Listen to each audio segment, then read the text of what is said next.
Mahala ambapo natazama kuhusu methali yetu ya siku, mapenzi ni kikohozi, hayafichiki. Unadhani maana yake ni gani? Tutatangaza mshindi. Nambari ni 22155 bila malipo. Jina langu ni Zubeida Kanami.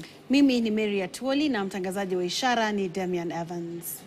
Siku ya wapendanao maarufu kama Valentines imeadhimishwa kwa njia mbalimbali humu nchini, wengi wakitumia fursa hiyo kuonyesha mahaba yao kwa wapenzi wao. Wauza maua wameridhishwa na idadi kubwa ya wateja waliomiminika kwenye maduka yao licha ya hali ngumu ya uchumi. Mwanahabari wetu Cecilia Wakesho Madhuva amekusanya matukio mbalimbali ya jinsi siku hii ilivyoadhimishwa. Karibu katika soko la maua la City Market jijini Nairobi. Leo rangi nyekundu litawala soko nzima, wafanyi biashara wakijizatiti kuwafurahisha wateja wao. Ni siku ya wapendanao, ni siku ya furaha.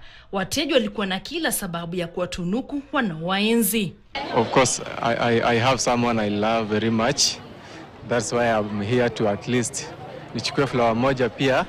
Wengine wakifeel ile upendo yeye pia asibaki nje. My mom is very far. I sent her something. I'm single, so nobody bought for me flowers, so I decided to come and buy for myself. You can buy yourself. Wafanyi biashara haswa wa kuuza maua wakawa ni wakuvuna pakubwa licha hali ngumu ya uchumi.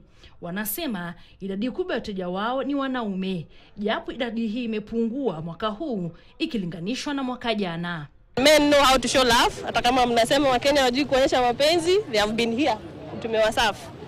Yeah. Compared to last year, business imekuwaje? Okay, sasa ni ngumu kidogo. Last year ilikuwa mzuri, but sasa ni kama uchumi umetufinya kidogo.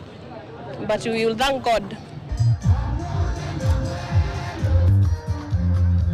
Katika eneo la Kabete, kaunti ya Kiambu, wakongwe matabaka mbalimbali wakawa na fursa ya kuonyesha upendo, kutoka kwa densi zilizowakumbusha enzi zao, mlo na hata kutangamana. Siku ya wapendanao kwao ilinoga. Hafla hii ikatumika kusherehekea mikakati inayowekwa kurahisisha jinsi watapokea fedha zao za mpango wa Inua Jamii. Kama tunateseka, mtu akitaka hiyo pesa anaenda safari kwa wale manasikua na sikua mngesema ati mnaenda safari mrefu na pesa inakaa miezi mingi. Nazo shule mbalimbali hazikusazwa katika maadhimisho haya ya mwezi wa mahaba, kutoka shule ya watoto walio na ulemavu ya St. Monica iliyoko Embu mjini, ambao walielezwa haja ya kuwatuza na kuwathamini wanaowajali katika jamii. Thank you. Hadi katika shule wasichana ya Alliance, rangi ilikuwa ni nyekundu, hakuna aliyesazwa. Just emphasize that they should love themselves, and when they have challenges they should be able to speak out.